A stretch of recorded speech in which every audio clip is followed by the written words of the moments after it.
ಮತ್ತೊಂದು ಕಡೆ ಪರಿಷತ್ ಚುನಾವಣೆಯ ಬಳಿಕ ಬಿಜೆಪಿಯಲ್ಲಿ ಸ್ವಂತ ಪಕ್ಷದ ಶಾಸಕರುಗಳ ಮೇಲೇನೆ ನಂಬಿಕೆ ಇಲ್ಲದ ಮಟ್ಟಿಗೆ ಪರಿಸ್ಥಿತಿ ಬಂದು ತಲುಪಿದೆ.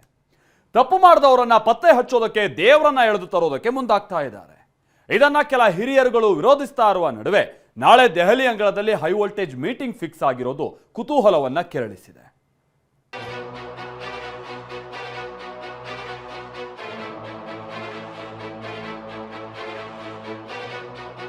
ವಿಧಾನ ಪರಿಷತ್ನಲ್ಲಿ ನಡೆದ ಅಡ್ಡ ಮತದಾನ ರಾಜ್ಯದ ಜನರ ಮುಂದೆ ಬಿಜೆಪಿಯನ್ನ ಬೆತ್ತಲೆ ಮಾಡಿ ನಿಲ್ಲಿಸಿದೆ. ಯಾರು ತಮ್ಮ ಮತ ಮಾರ್ಕೊಂಡು ಪಕ್ಷಕ್ಕೆ ವಿಶ್ವಾಸ ದ್ರೋಹ ಬಗೆದ್ರು, ಯಾರು ತಮ್ಮನ್ನೇ ತಾವು ಮಾರ್ಕೊಂಡ್ರು ಅನ್ನೋದನ್ನ ಪತ್ತೆ ಹಚ್ಚೋದಕ್ಕೆ ಬಿಜೆಪಿ ರಾಜ್ಯಾಧ್ಯಕ್ಷ ವಿಜಯೇಂದ್ರ ಧರ್ಮಸ್ಥಳ ಮಂಜುನಾಥನ ಮುಂದೆ ಆಣೆ ಪ್ರಮಾಣದ ಅಸ್ತ್ರ ಹೂಡಿದ್ದಾರೆ. ಆದರೆ ಅಧ್ಯಕ್ಷರ ಈ ನಿರ್ಧಾರಕ್ಕೆ ಸ್ವಪಕ್ಷದಲ್ಲೇ ಪರ ವಿರೋಧಗಳು ಕೇಳಿ ಬರ್ತಿವೆ.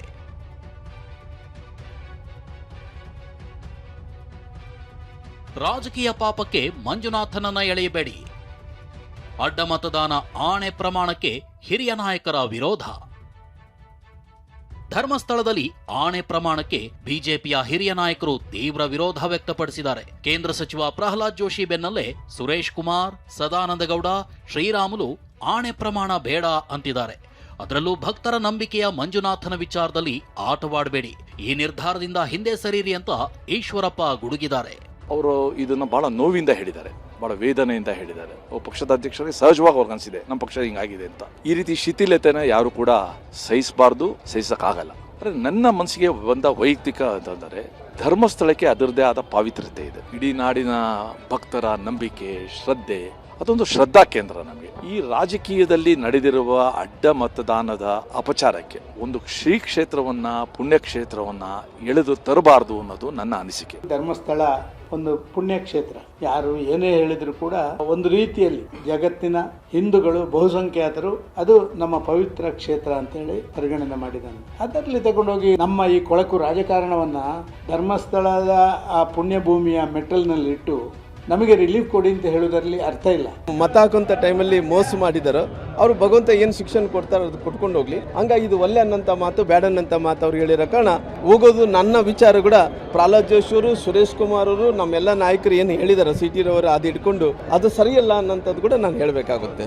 ಮಂಜುನಾಥನ್ನ ಭಕ್ತಿನ ಊರಿಗೆ ಹಚ್ಚಬೇಡಿ, ಈಗಾಗಲೇ ಘೋಷಣೆ ಮಾಡಿದಿರಿ, ದಯವಿಟ್ಟು ತಕ್ಷಣ ವಾಪಸ್ ತಗೊಳ್ಳಿ. ಹಿರಿಯರೆಲ್ಲ ಆಣೆಗಿಣೆ ಬೇಡ ಅಂತಿದ್ರೆ ಕೆಲ ಶಾಸಕರು ಅಧ್ಯಕ್ಷರ ತೀರ್ಮಾನ 100ಕ್ಕೆ 100 ಸರಿ, ನಾವು ಪ್ರಮಾಣ ಮಾಡೋಕ್ ರೆಡಿ ಅಂತಿದ್ದಾರೆ. ನಮ್ಮ ರಾಜ್ಯಾಧ್ಯಕ್ಷ ತೆಗೆದುಕೊಂಡಿರ್ತಕ್ಕಂಥ ತೀರ್ಮಾನ ಸಮಂಜಸವಾಗಿದೆ. ಎಷ್ಟು ನಂಬಿಕೆ ಇಟ್ಟಿದೆ ಧರ್ಮಸ್ಥಳ ಮಂಜುನಾಥ ಸ್ವಾಮಿ ಮೇಲೆ ಅಂತಕ್ಕಂಥದ್ದು ಎಲ್ಲ ಜಾಹೀರಾಗಿರ್ತಕ್ಕಂಥದ್ದು. ಖಂಡಿತನೂ ಕೂಡ ಅವ್ರು ಎಲ್ಲಿ ಕರೆದ್ರು ಕೂಡ ನಾವೆಲ್ಲ ಬರ್ತೀವಿ, ಅವ್ರ ತಗೊಂಡು ತೀರ್ಮಾನಕ್ಕೆ ಭದ್ರಾಗಿರ್ತೀವಿ. ಧರ್ಮಸ್ಥಳ ಮಂಜುನಾಥ ಸನ್ನಿಧಿಯಲ್ಲಿ ಒಂದು ಆಣೆ ಪ್ರಮಾಣ ಮಾಡಿದ್ರೆ ಅಲ್ಲೇ ಶಾಸನ ಸಭೆ ಕರಿತೀನಿ ಅಂತ ನಾವೆಲ್ಲ ಶಾಸಕರು ರೆಡಿ ಇದ್ದೀವಿ. ಯಾರು ತಪ್ಪು ಮಾಡಿದ್ದಾರೆ, ಯಾರು ಅಡ್ಡಮತ ಮಾಡಿದ್ದಾರೆ ಸನ್ನಿಧಿಯಲ್ಲಿ ಗೊತ್ತಾಗ್ತದೆ ಆಣೆ ಪ್ರಮಾಣ ಮಾಡಿದ್ಮೇಲೆ. ಇಲ್ಲೇ ಇರೋದು ನೋಡಿ ಅಸಲಿ ಟ್ವಿಸ್ಟು. ವಿರೋಧ ಪಕ್ಷದ ನಾಯಕ ಆರ್ ಅಶೋಕ್ ಆತ ಹಿರಿಯರನ್ನು ಎದುರು ಹಾಕೊಳ್ಳದೆ ಈತ ವಿಜಯೇಂದ್ರರನ್ನು ಕೈ ಬಿಡದೆ ಬ್ಯಾಲೆನ್ಸಿಂಗ್ ಸ್ಟೇಟ್ಮೆಂಟ್ ಕೊಟ್ಟಿದ್ದಾರೆ. ಒಳ್ಳೆ ಸಂಪ್ರದಾಯ ಅಲ್ಲ, ಇದೆಲ್ಲ ಬೇಡ ಅಂತ ಹೇಳಿದ್ದಾರೆ. ನಾನು ಕೂಡ ವಿಜಯೇಂದ್ರ ಅವರು ಇವತ್ತು ನನಗೆ ಸಿಗ್ತಾರೆ ದೆಹಲಿಯಲ್ಲಿ, ನಾನು ಅದನ್ನ ಮಾತಾಡ್ತೀನಿ. ಹಿರಿಯರ ಅಭಿಪ್ರಾಯ ತೆಗೆದುಕೊಂಡು ಹಿರಿಯರೆಲ್ಲ ಏನ್ ಹೇಳ್ತಾರೋ ಆ ಪ್ರಕಾರ ನಾವು ಮಾಡ್ತೀವಿ. ಇನ್ನು ಬಿಜೆಪಿ ದೋಸ್ತಿ ಕುಮಾರಸ್ವಾಮಿ ಈ ವಿಚಾರವನ್ನ ಇಲ್ಲಿಗೆ ಕೈ ಬಿಟ್ಬಿಡಿ ಅಂತ ಸಲಹೆ ನೀಡಿದ್ದಾರೆ. ಮುಗಿದೋಗಿರೋ ಅಧ್ಯಾಯ. ಯಾಕೆಂದ್ರೆ ಈ ಸರ್ಕಾರದಲ್ಲಿ ಯಾರನ್ನು ಬೇಕಾದ್ರೂ ಬ್ಲಾಕ್ ಮೇಲ್ ಮಾಡ್ತಾರೆ, ಯಾರಿಗೆ ಬೇಕಾದ್ರೂ ಯಾವ ರೀತಿಯ ಆಮಿಷಗಳನ್ನು ಒಡ್ಡಿ ಅವರನ್ನ ಬದಲಾವಣೆ ಮಾಡ್ಕೋಬಹುದು ಅಂತಕ್ಕಂಥವ್ರು ಎಕ್ಸ್ಪರ್ಟ್ಗಳಿದ್ದಾರೆ. ನಾನು ಬಿಜೆಪಿಯ ನನ್ನ ಮಿತ್ರ ಪಕ್ಷದ ಸ್ನೇಹಿತರಿಗೂ ಹೇಳ್ತೇನೆ, ಯಾರು ಯಾವುದೇ ಕಾರಣಕ್ಕೂ ಆತಂಕಕ್ಕೆ ಒಳಗಾಗೋದು ಬೇಡ. ಈ ಒಂದು ವಿಷಯವನ್ನ ಇಲ್ಲಿಗೆ ಬಿಟ್ಟು 2028 ಇಂಥ ಕೆಟ್ಟ ಸರ್ಕಾರ ಕಿತ್ತೋಗಲಿಕ್ಕೆ ಏನ್ ನಾವು ಪ್ಲಾನ್ ಮಾಡಬೇಕು ಅದರ ಕಡೆ ಗಮನ ಕೊಡಬೇಕು ಅನ್ನೋದು ನನ್ನ ಅಭಿಪ್ರಾಯ. ದೆಹಲಿ ಹೈಕಮಾಂಡ್ ಅಂಗಳಕ್ಕೆ ಕ್ರಾಸ್ ವೋಟಿಂಗ್ ಕದನ. ಇಷ್ಟೆಲ್ಲ ಬೆಳವಣಿಗೆ ನಡುವೆ ಕ್ರಾಸ್ ವೋಟಿಂಗ್ ಕದನ ಈಗ ದೆಹಲಿಗೆ ಶಿಫ್ಟ್ ಆಗಿದೆ.